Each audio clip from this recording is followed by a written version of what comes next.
Chapter number 9, क्योंकि थोड़े से आपके पास चैप्टर हैं 7, 8 एंड 9, अगर मेन हम कंटेंट देखें तो चैप्टर 9 पे very very very very important लिख लें, क्योंकि आपका एग्जामिनेशन में एक अच्छा सवाल यहां से आप जरूर एक्सपेक्ट करेंगे।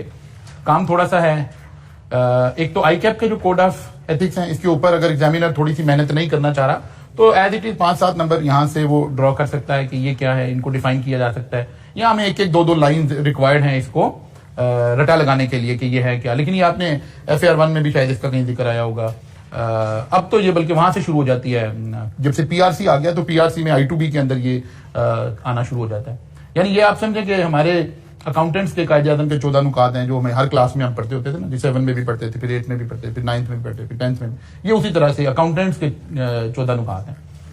इसके बाद आ जाता है framework for ethical decision making. यानी ये चैप्टर बता तो हमें ये रहा है कि यार आपने जब डिसीजन लेना है ना तो आपने एथिकल ग्राउंड्स को भी कंसिडर करना है, सिर्फ और सिर्फ लीगल ग्राउंड को कंसिडर नहीं करना। वो कहते हैं कि इसका फ्रेमवर्क क्या है, कैसे, मतलब ये बात हमें कैसे पता चलेगा, हम एक डिसीजन लेने लगे हैं, कैसे पता चलेगा कि ये एथिकल डिसीजन है या नहीं है। तो 2 मॉडल यहां आपको पढ़ाए जा रहे हैं। एक AAA मॉडल है, अमेरिकन अकाउंटिंग एसोसिएशन मॉडल, वहां से स्टैब्लिश हुआ, इसे AAA मॉडल के तौर पर हम याद रखते हैं। 1990 में डेवलप हुआ, ये कॉन्फ्रेंस हो रही थी, उसके अंदर एक शख्स ने इसको पेश किया, लेकिन उस शख्स के नाम से नहीं हुआ बल्कि AAA के नाम से ये मशहूर हो गया। जैसे था ना, मतलब हमने पोर्टर नामों से कुछ चीजें मशहूर हो गई, लेकिन ये नाम से मशहूर नहीं हुआ बल्कि AAA मॉडल के तौर पर मशहूर हो गया। हम इस मॉडल को अप्लाई कहां करते हैं? If we have different option, ये भी कर सकता हूं, ये भी कर सकता हूं, ये भी कर सकता हूं, तो हम AAA मॉडल लगाते हैं। ये जरूर आपने समझनी है बात कि अगर कोई ऐसी सिचुएशन है जहां मल्टीपल डिसीजन में से आपने कोई एक डिसीजन लेना है एंड यू आर लुकिंग इनमें से कौन सा एथिकल डिसीजन ठीक है, तो फिर आप AAA मॉडल लगा रहे होंगे। फिर AAA मॉडल के बाद यहां एक दूसरे मॉडल का जिक्र आएगा, दैट इज टुकर्स 5 क्वेश्चन। टुकर मॉडल के नाम से इसे याद करते हैं। ये 2 मॉडल हमने यहां पढ़ने हैं बेसिकली। टुकर मॉडल आमतौर पर हम सिंगल डिसीजन की जगह पर डिसीजन ले लिया है, यानी हम इंक्लाइंड है कि ये करने जा रहे हैं, अब देखना है इस एक बात को वैल्यूएट करना है कि ये एथिकली ठीक है कि नहीं है। और AAA मॉडल हम लगा रहे होते हैं जब मल्टीपल डिसीजन हमारे सामने होते हैं, मल्टीपल ऑप्शंस हमारे सामने होती हैं, फिर हमने डिफाइन करना है कि यार ये इनमें से बेहतर एथिकल ग्राउंड पर कौन सा मॉडल, कौन सी ऑप्शन मेरे पास मौजूद है। इन 2 की आपने थोड़ी सी प्रैक्टिस करनी है और आप एक्सपेक्ट करें कि यहां से क्वेश्चन जो है वो आ सकता है। AAA मॉडल कहता है क्या? वो कहता है कि 5-6 स्टेप्स हैं जिसको आपने फॉलो करना है। स्टेप 1 है establish the facts of the case. जैसे जो बच्चे शायद मेरे साथ इराक मेथड पढ़ के आए थे लॉ में, हम वहां क्या कहते थे कि सबसे पहले क्या करते हैं, केस एस्टैब्लिश करते हैं। या कल का जो डिसीजन आया, अगर आप उसमें देखेंगे तो सबसे पहले जब भी कोई अच्छा डिसीजन आ रहा होगा तो सबसे पहले ऊपर लिखा होगा फैक्ट्स ऑफ द केस, कि केस में क्या चीजें थी। एक ब्रीफ 3-4-5 लाइनों में या हाफ पैराग्राफ में, डिपेंडिंग ऑन कितना बड़ा केस था, उसकी एक समरी आती है। यहां भी हमने क्या किया, फैक्ट्स ऑफ द केस।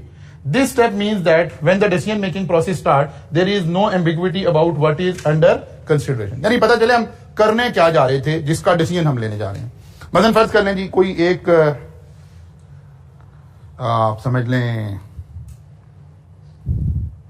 वो एक पावर जनरेशन यूनिट लगने लगा, ठीक है, और डिसीजन ये लेना है कि क्या हम इसे कोयले से ऑपरेट कर लें, ठीक है।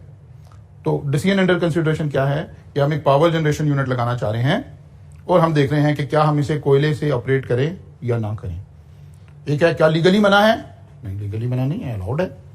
क्या एथिकली ठीक है, इसी चीज को देखने की कोशिश कर रहे हैं, ठीक है ना। या आपकी कंपनी का एक केस है और आप उसमें फंस गए, इनकम टैक्स में कोई बड़ा केस खुला हुआ है। अब अगर आप खामोश रहते हैं, जैसे इनकम टैक्स ऑफिसर चल रहा है वैसे बैठते हैं, तो केस आपके अगेंस्ट चला जाएगा और बड़ा मेटीरियली अगेंस्ट चला जाएगा। और अगर आप उसमें कोई पाकिस्तानी तरीका लगाने की सोचते हैं तो केस रीजनेबली आपकी फेवर में टिल्ट हो जाएगा। अब ये डिसीजन लेना है कि हमें क्या करना चाहिए इस वक्त, ठीक है ना। कोई भी अंडर कंसिडरेशन जो है, पहले हमने इनकम टैक्स का हमारा एक केस खुला हुआ, फॉरेन फंडिंग का केस खुला हुआ, नए हालात से इसको कर लेते हैं कि फॉरेन फंडिंग का केस खुला हुआ है, सच बोलेंगे तो मर जाएंगे और झूठ बोलेंगे तो हम सोच रहे हैं कि आज कोई बात नहीं है, थोड़ा झूठ बोलना पड़ेगा, लेकिन भाई हम तो सादिक और अमीन लोग हैं, हम तो मदीने की रियासत बना रहे हैं, तो हमारा झूठ भी सच ही कहलाएगा, कोई मसला खास नहीं है। अब ये वाला सिनेरियो है, इसको देखना है, इसके ऊपर ही आप 5-4 मॉडल लगा सकते हैं आराम से।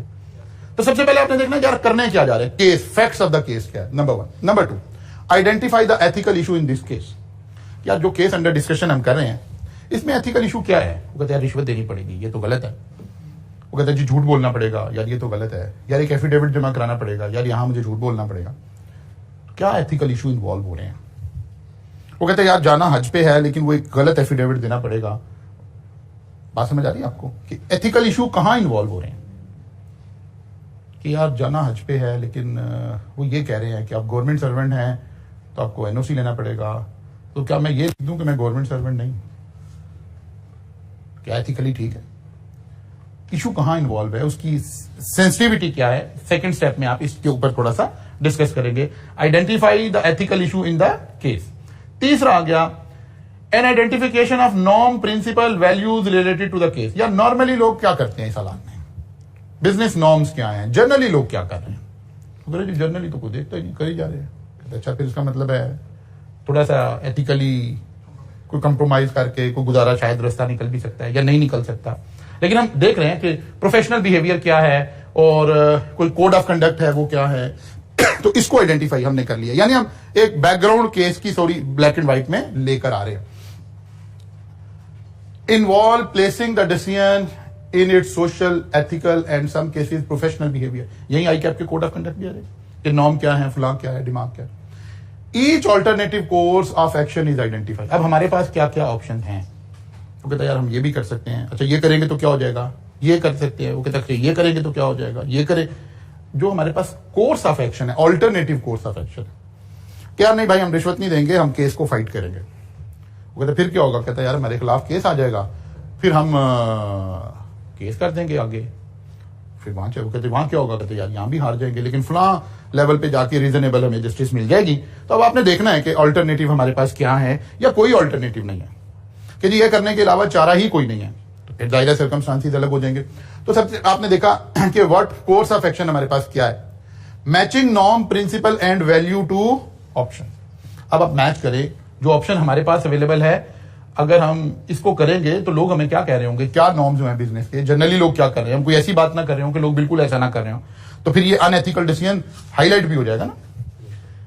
अच्छा जी आगे चलें, मैं सारा कर लूं फिर एक दो बातें और मैंने इसके साथ करें। Consequence of outcome and consideration.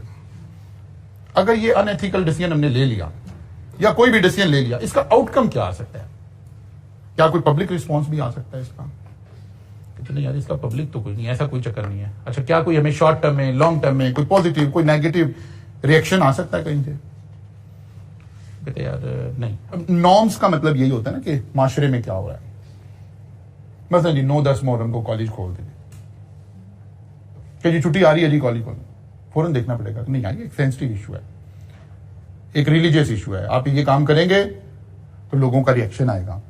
तो नहीं आप किसी भी फिक्स से आपका ताल्लुक हो तब भी आपको चाहिए कि सबका एहतराम कर रहे हो कि नहीं यार एक छुट्टी है और एक रिलीजियस कंटेंट है। आप 23 मार्च को कॉलेज खोल लेंगे तो कोई इशू इन्वॉल्व, 14 अगस्त को खोल लेंगे तो कोई इशू इन्वॉल्व नहीं होगा, लेकिन 9-10 मुहर्रम को खोलेंगे तो प्रॉब्लम है। तो ये आपने देखना है कि जो ऑप्शन आप कंसिडर कर रहे हैं उसके कॉन्सिक्वेंसेस क्या हो सकते हैं। ठीक है ना? अच्छा जी 6 स्टेप हो गए हमारे, और 7वें स्टेप में है अब आप डिसीजन लें इन सारी बातों को सामने रख के। हुआ क्या, एक सिस्टमैटिक अप्रोच आ गई है और कोई 2 + 2 = 4 नहीं हुआ अभी भी। ऐसा नहीं है मॉडल जब हम कह रहे होते हैं तो मॉडल आमतौर पर 2 + 2 = 4 तो होती नहीं है। तो कह रहे भाई ये बातें देख लो। जैसे आप किसी के पास ना सीए करने के लिए मशवरा लेने चले जाते हैं, अब कहते हैं मैंने सीए करना है, बताया मुझे करना चाहिए कि नहीं करना चाहिए। तो उसके पास कोई ऐसा आला नहीं है कि वो निकाले वो जाए अंदर से, जैसे ब्लड प्रेशर मेजर करने की कोई डिवाइस है, शुगर मेजर करने की डिवाइस है, तो कोई ऐसी होगी मेजर हो। अब ठीक है यार, अच्छा देख लो भाई, मेहनत कर लोगे, कंसिस्टेंट रहोगे, कमिटेड हो, ये सारा कुछ करके फिर कहेगा यार आप फैसला आप कर लो। इसका मतलब उसने कुछ चीजों को फर्दर हाईलाइट कर दिया। ऐसे ही यहां भी हुआ कि यार इसके इंपैक्ट देख लें, इस बात का क्या इंपैक्ट आ सकता है, पब्लिक में क्या रिस्पॉन्स आ सकता है, ये एथिकल इशू किस टाइप का एथिकल इशू है। ठीक है ना, इंपैक्ट क्या आ सकता है आपके ऊपर, उसको सारे को देखें, नॉर्म भी देखें, वहां सोशली लोग कैसे बिहेव करते हैं इस चीज के ऊपर।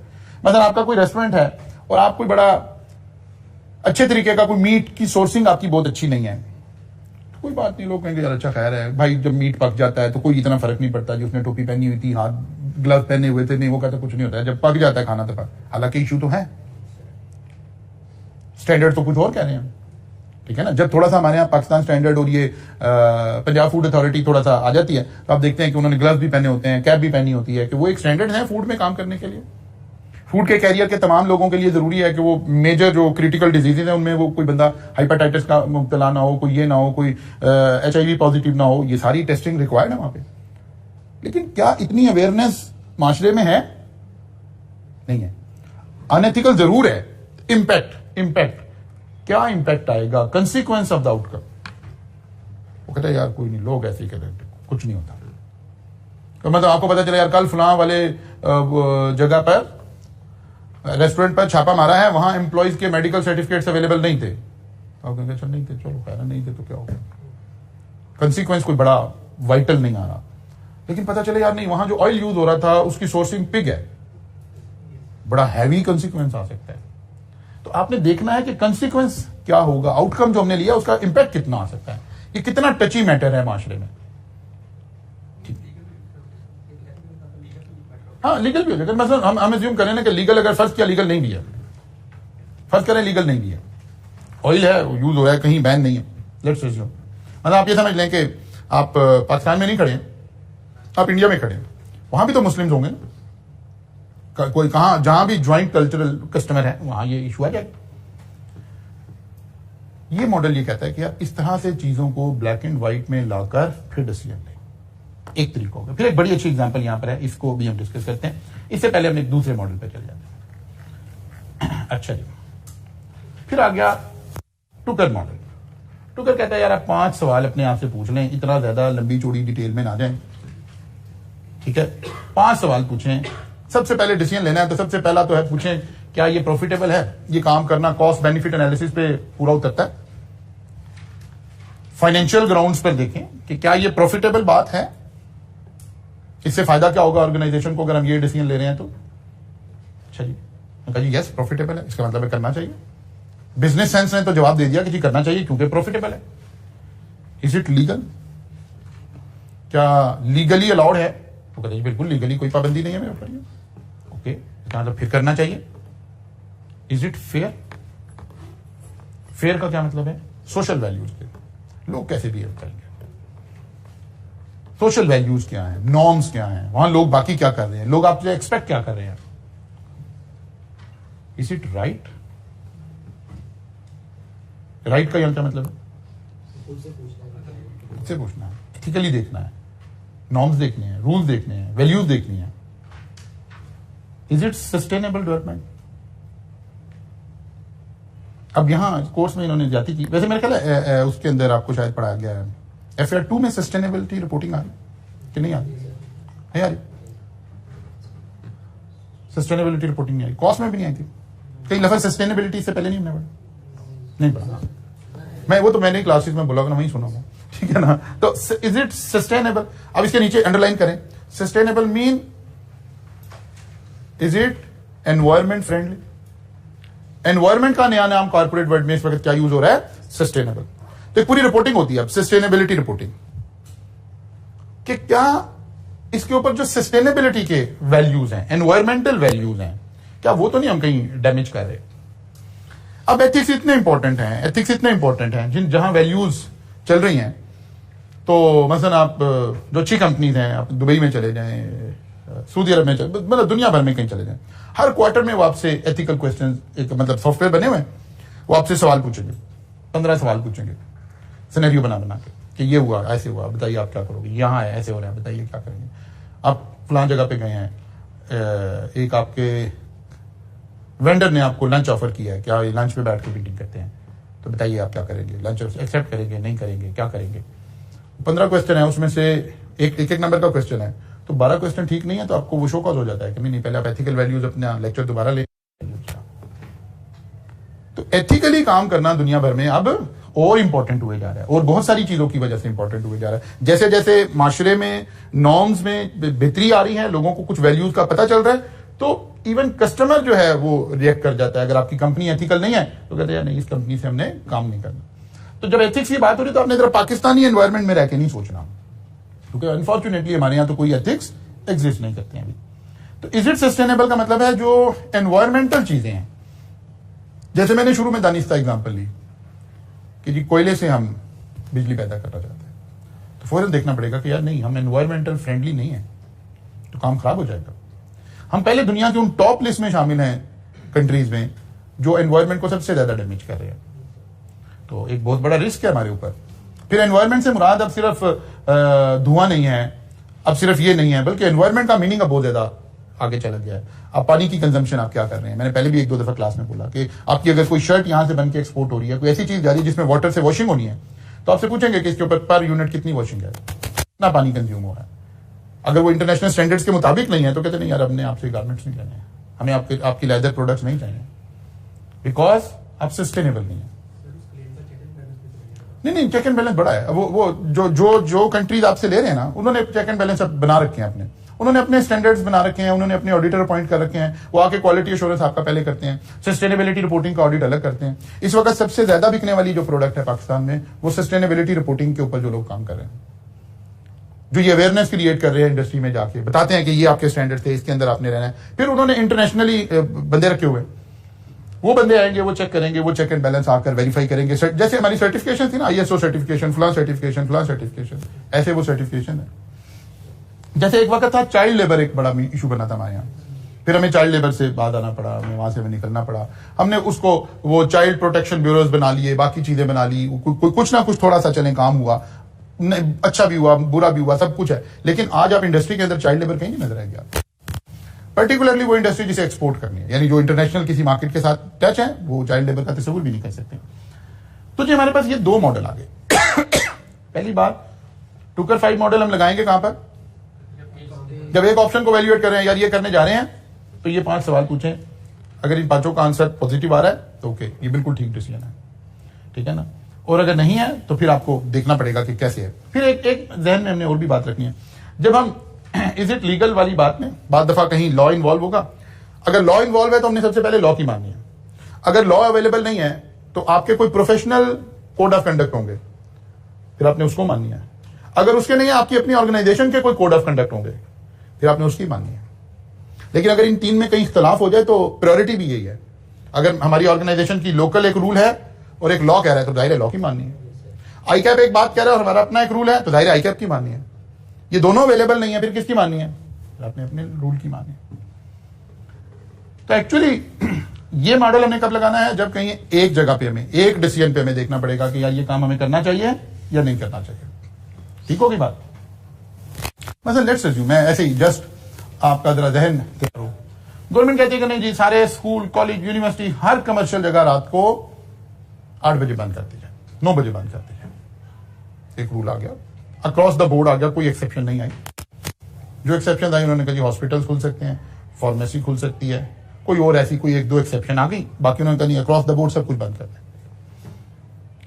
कॉलेज को सोचना है यार, बच्चों के एग्जाम है, लाइब्रेरी खोलनी है हमने रात 12 बजे तक। अब ये एक डिसीजन सामने है, आप टुकर्स मॉडल लगाएंगे।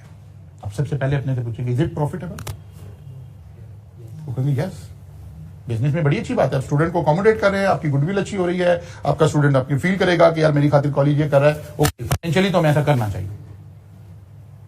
Number 2, is it legal, answer आ गया। तो सर मैं टुकर मॉडल उसने बनाया ही ऐसे, वो कहता है जहां 9 आ जाए बस यहां छोड़ दें, खत्म होगी बात, आगे जाने की जरूरत नहीं। ठीक है ना। अगर पहले में ही आता कि नहीं ये प्रॉफिटेबल काम नहीं है, तो जो प्रॉफिटेबल भी नहीं छोड़ दें।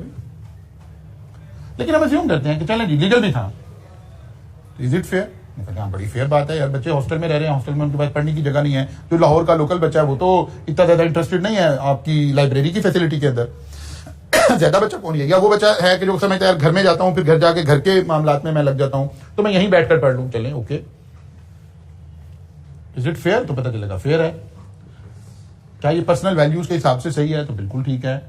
क्या इस सारे से कोई आप सस्टेनेबिलिटी का इशू तो नहीं क्रिएट हो रहा, तो चलता नहीं, रात को लाइट नहीं आती, और लाइट नहीं आती जनरेटर चलता है, साथ में महिलेदार सारे परेशान होते हैं। वो कहते हैं यार आप ये क्या 12 बजे भी आप कॉलेज, पहले हम कॉलेज बर्दाश्त कर रहे हैं, अब आप सारी रात जनाब यहाँ जनरेटर भी चला रहे हैं। फिर हमें सोचना पड़ेगा कि यार अच्छा नहीं, ये इसको सोचें भाई ये डिसीजन ठीक है कि नहीं है। तो एक्चुअली आपने, या आप कोई एनवायरमेंट डैमेज कर रहे हैं, आपका जो जनरेटर है वो बहुत ज्यादा धुआं पैदा कर रहा है या बहुत ज्यादा शोर पैदा कर रहा है, तो फिर आपको सोचना पड़ेगा कि यार नहीं, ये डिसीजन मुझे जनरेटर पहले रिप्लेस करके लेना चाहिए। इसीलिए तो भाई इसको कह रहे हैं कि दुनिया का इस वक्त सबसे हॉट टॉपिक, अकाउंटेंट्स की दुनिया में भी सबसे हॉट टॉपिक इस वक्त सस्टेनेबिलिटी रिपोर्टिंग है। नहीं, डिसीजन लेना ना छोड़ते, अपनी हरकतें ठीक करें, ये कह रहा है। ये डिसीजन ये कह रहा है कि भाई आप अपनी हरकतें ठीक करें, मतलब आप कनोपी लगाएं, आप उसकी साउंड प्रूफिंग करें, आपका जनरेटर की जो हेल्थ है वो ऐसी होनी चाहिए कि वो एनवायरमेंट को मिनिमम डैमेज कर रहा हो। अब ये तो सारी टेंडरी कहेगी कि यार हम तो जो भी लेदर बना रहे हैं या जो भी हम डाइंग की सारी इंडस्ट्री है उसमें तो टॉक्सिक मटेरियल तो यूज हो रहे हैं। वो कहेंगे यार हम बिजनेस ही छोड़ देंगे। ये कोई नहीं कह रहा बिजनेस छोड़ दें, आप ट्रीटमेंट प्लांट लगाइए। अब तो हमारे पास इक्विपमेंट अवेलेबल है कि आप जनाब जो भी कंटेमिनेटेड वाटर है आप उसकी फिल्ट्रेशन कीजिए, आरओ प्लांट लगाइए, उसमें से जो टॉक्सिक मटेरियल है वो एक तरफ हो जाएंगे, बाकी सादा पानी है, ये इवन इतना सादा बन गया कि आप अगर ड्रिंकिंग वाटर में इसको यूज करना चाहें तो कर सकते हैं। अब आप इसको जमीन में डाल दीजिए। फिर ये स्टैंडर्ड भी अवेलेबल है कि पानी की कंजम्पशन है, पानी इस्तेमाल हो रहा है, पानी की ट्रीटमेंट करें, फिर दोबारा बोर करें, इस पानी को वापस समुद्र में डाल दें, नीचे बिलो बेल्ट में भेजें उसे पानी को। एक्चुअली ये मेथड हमें ये कह रहा है कि आपने ये सोचना है कि जो कलेक्टिव रिसोर्सेज हैं दुनिया के, हमने उसको बड़े तरीके से इस्तेमाल करना है। वैसे इस्तेमाल नहीं करना जैसे अभी आप हम इस इधर के खित्ते के लोग इस्तेमाल कर रहे हैं, ऐसे दुनिया में इस्तेमाल। हम कहते हैं यार हमें और तो अल्लाह ने कुछ दिया नहीं, पानी दिया हुआ है, हम वो भी कंजूसी से इस्तेमाल करेंगे, हम ऐसे सोचते हैं, ठीक है ना। वरना एक पर पर्सन पर हेड हम जितना वाटर कंज्यूम कर रहे हैं पूरी दुनिया में कहीं नहीं इस्तेमाल हो सकता। हम घर में वॉशिंग में, लॉन्ड्री में, नहाने धोने में, अपने हर मामले के अंदर जितना पानी हम कंज्यूम कर रहे हैं वो बहुत हाई है, बहुत कई टाइम्स हाई है, जो कि कई दुनिया में इस्तेमाल नहीं होता। कई दुनिया में ऐसे अलाउड नहीं है जैसे हमारे घरों के अंदर टैब लगाकर और वो गैराज धोया जा रहा है और बाहर का रैंप धोया जा रहा है, कहीं नहीं अलाउड है। अब तो यहां भी वो थोड़ा सा गवर्नमेंट ने अवेयरनेस करके थोड़ा चलान करने शुरू किए हैं, लेकिन वो कभी करते हैं फिर रुक जाते हैं, फिर करते हैं फिर रुक जाते हैं, ठीक है ना। गाड़ी आप ऐसे वॉश नहीं कर सकते, उसूली तौर पे, कानूनी तौर पे आप गाड़ी ऐसे पाइप से लगा के वॉश नहीं कर सकते। इस वक्त यहां भी लॉ ऐसे ही है, लेकिन इंप्लीमेंटेशन अभी नहीं है। इसलिए ये सस्टेनेबिलिटी तो हर जगह का इशू है, हर जगह का इशू है। अच्छा जी, मैंने ये बात मैंने ऊपर इनकॉर्पोरेट कर दी। वैल्यू जजमेंट, वैल्यू जजमेंट का यही मतलब था कि हमने देखना है, दो एंगल से देखना है कि रूल्स के एथिक्स क्या है। वो मैंने अभी बताया कि तीन बातें देखनी है। अगर लॉ आ गया तो लॉ की माननी है, अगर कोई प्रोफेशनल बॉडी के रूल्स आ गए हैं तो वो मानने हैं, और अगर कोई आपकी इंटरनल वैल्यूज हैं, ऑर्गेनाइजेशन की कोई अपनी वैल्यूज हैं, तो फिर आपने उसको मान के चलना है। और अगर इन तीनों में इख्तलाफ आ रहा है, कहीं कॉन्ट्राडिक्ट कर रही है, तो प्रायोरिटी भी खुद ही डिफाइन हो गई है। फिर एक आता है कि एंड पॉइंट एथिक्स। ये कभी आपने टेक्स्ट में भी ये लफ्ज पढ़ा था, यूटिलिटेरिज्म, क्या लफ्ज है ये, ठीक है ना। अच्छा जी, इसको ये क्या कहते हैं, ये कहते हैं आपने ये भी असल में दो थ्योरीज हैं। एक है उसको कहते हैं सेल्फ स्टीम थ्योरी। शायद वो थ्योरी कहते हैं कि मैंने अपनी बात सोचनी है, मेरा फायदा किसमें है, ठीक है ना। हर बंदा अपना अपना फायदे का जिम्मेदार है, हर बंदा अलग अलग आया है, हर बंदा अपना फाइनेंस, अपनी दुनिया, अपनी जिंदगी अलग से गुजार रहा है, ऐसे देखना है। एक थ्योरी है। दूसरी थ्योरी कहते हैं कि नहीं, बिल्कुल भी ऐसे नहीं है। ये जो खुशियों का तस्वुर है, ये जो अमन का तस्वुर है, ये जो खुशहाली का तस्वुर है, ये कलेक्टिव तस्वुर है। और जब आप कुछ चीजों को डैमेज कर रहे हैं, अगर दुनिया का आप एनवायरमेंट डैमेज कर रहे हैं तो सबके लिए डैमेज हो रहा है। तो हमने कलेक्टिवली देखना है कि कलेक्टिव बेनिफिट हो रहा है कि नहीं हो रहा, ठीक है ना। इसे हम कहते हैं एंड पॉइंट एथिक्स, कि जिसके अंदर आपने सोचना है कि हमने collective greatest benefit for the greatest number of stake holder, सब लोगों का फायदा किसमें है। वो कहते हैं यार हमारे यहाँ क्या होगा अगर हम यहाँ से धुआं छोड़ भी रहे हैं तो धुआं हवा में चला गया, हवा में चला गया, सारी दुनिया का डैमेज हो रहा है, उतारे हमको, हम क्या करें। तो कहते नहीं, ऐसे नहीं आज आप सोच सकते। आप ऐसे नहीं सोच सकते कि यार हमारे पास एक पानी ही है तो हम ज्यादा पानी इस्तेमाल कर रहे हैं तो इससे क्या फर्क पड़ रहा है। नहीं, आज दुनिया करी कि नहीं फर्क पड़ रहा है, ऐसे नहीं हो सकता। आपने सस्टेनेबिलिटी, जो नेचुरल रिसोर्सेज हैं, जो रिन्यूएबल चीजें नहीं हैं, उनको आपने तरीके से इस्तेमाल करना है। तो ये अब एथिकल ग्राउंड्स के ऊपर हम इन्हें देखना शुरू हो गए। फिर उसने ये ओवरऑल चैप्टर हमारा यहाँ वाइंड अप हो जाता है। फिर उसने एक बड़ी अच्छी यहाँ आपके साथ एक एग्जाम्पल डिस्कस की है, आपने इसको जरूर देखना है। जरा देखिए, इसको पढ़े, आपके पास है बुक में, इस एग्जाम्पल को पढ़िए।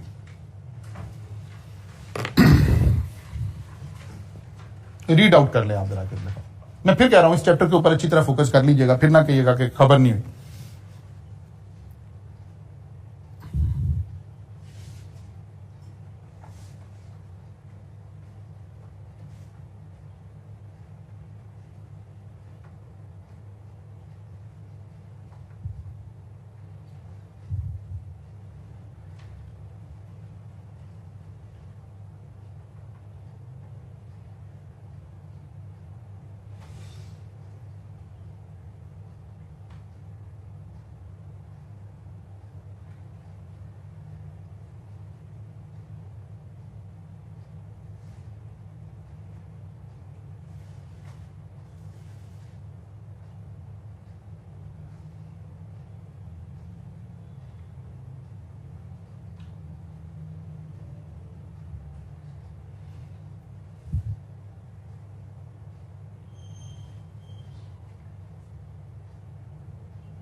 हाँ जी, तो बात समझ आइए। पहली बात तो ये समझने की जरूरत है कि जब इस तरह मॉडल आए और एग्जामिनर कह दे कि इसके ऊपर ट्रिपल ए लगाएं तो ट्रिपल ए लगा रहे होंगे, एग्जामिनर कह दे कि टुकर मॉडल लगाएं तो टुकर मॉडल लगा रहे होंगे। ऑब्वियस सी बात है। इशू क्या बना जी, क्या केस चल रहा है? इसका मतलब है अगर हमने ट्रिपल ए मॉडल लगाना है तो सबसे पहले करना है step number 1, establishing the fact of the case. तो फैक्ट ऑफ द केस क्या है जी? हमारे पास एनवायरमेंट प्रोटेक्शन एजेंसी ने डिस्कवर किया है कि हम जो है वो ज्यादा दरख्त जो है उनको कटिंग कर रहे हैं, ठीक है ना, हमारे ऊपर। और जो हमने जो एक हायर किया है असिस्टेंट इंटरनल ऑडिटर, उसकी भी रिजर्वेशन है on the control and classification of sustainable would sourcing. Sustainable वही एनवायरमेंट है, ठीक है।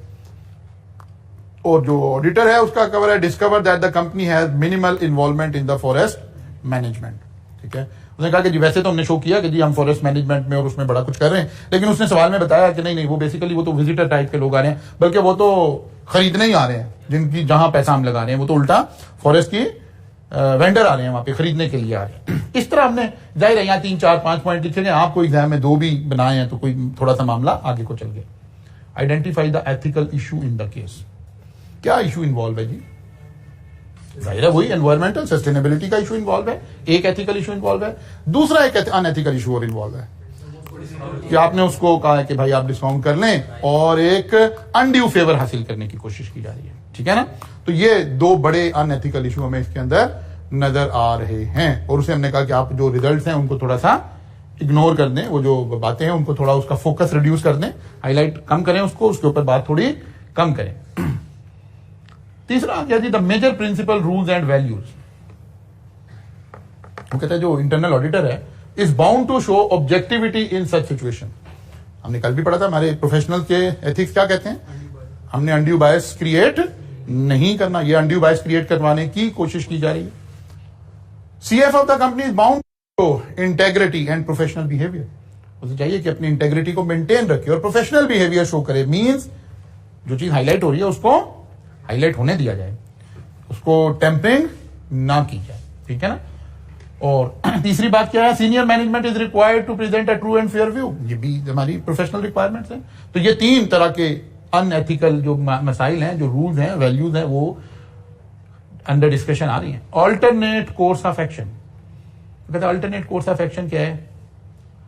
इंटरनल ऑडिटर जो है can accept the undue favour and take no action on the finding. एक तो यह है कि अगर वो हमारी ये बात मान ले और अनड्यू फेवर ले ले, यानी वो अनएथिकल हो जाए, एक ऑप्शन हमारे पास ये है, can accept the undue favour and disclose the finding in his report.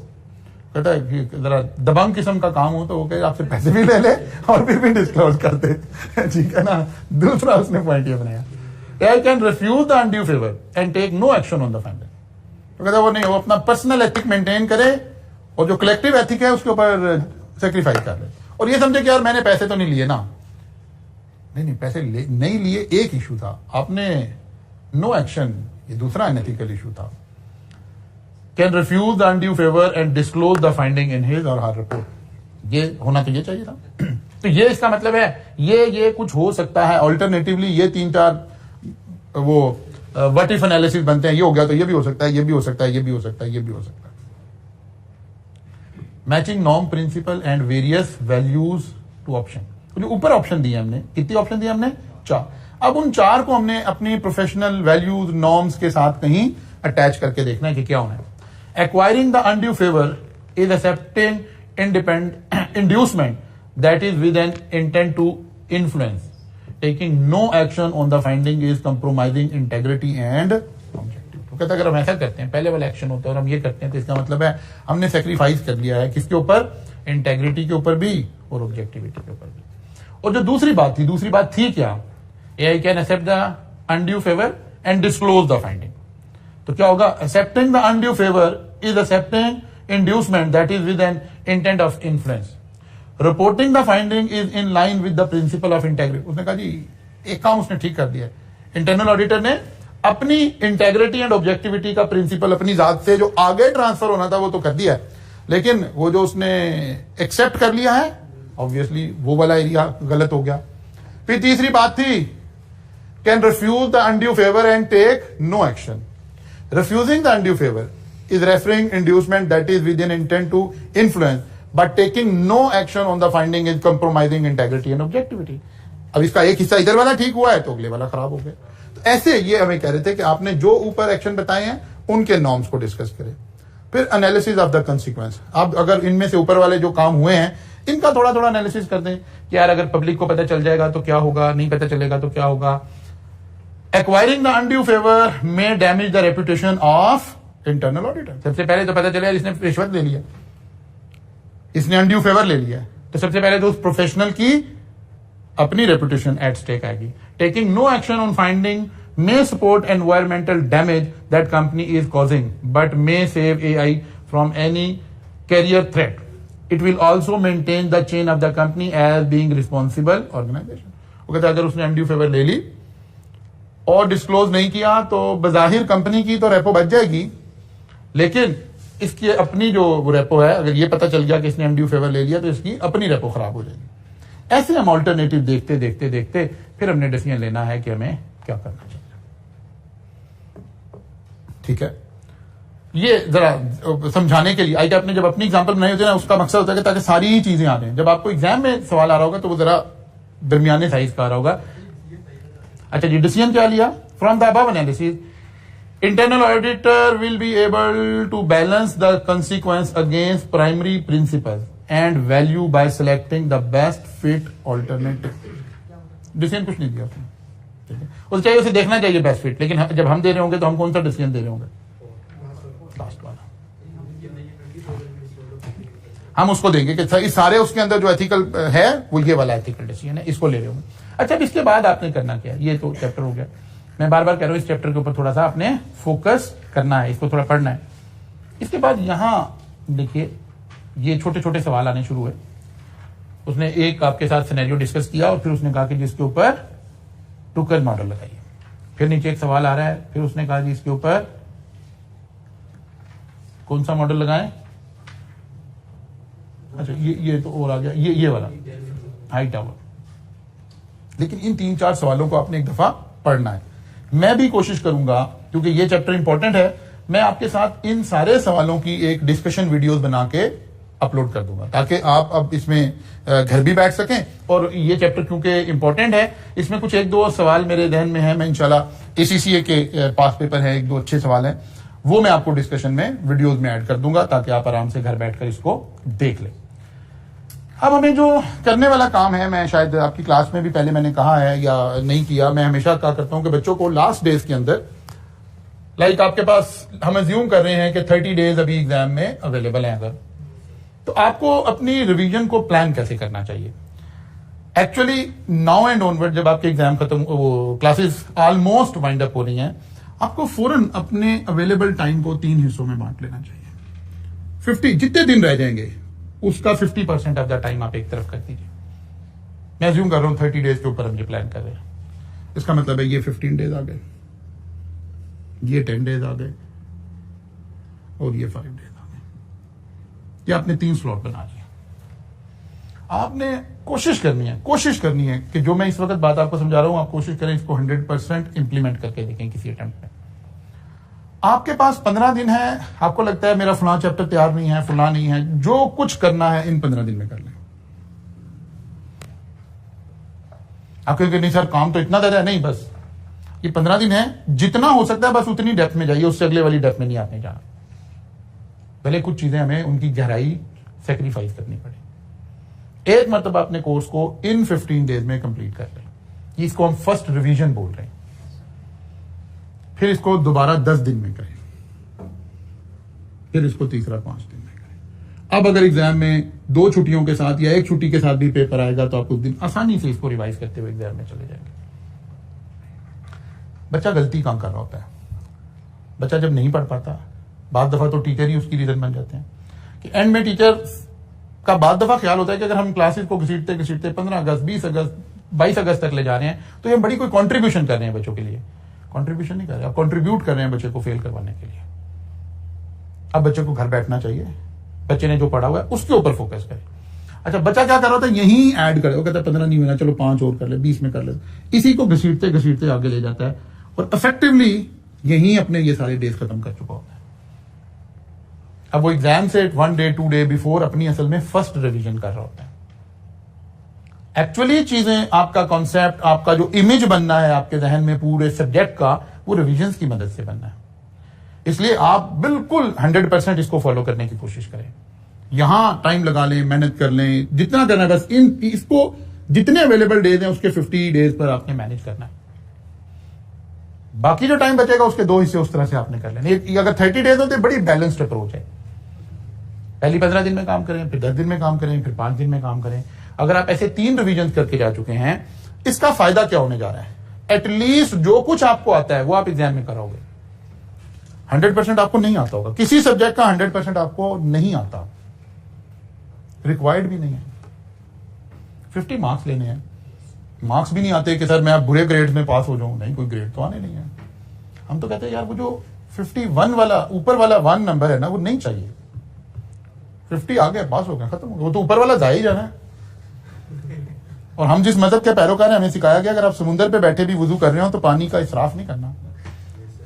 तो हम नंबर ऐसे 70-75 ले ले, उसका कोई फायदा नहीं है, ठीक है ना।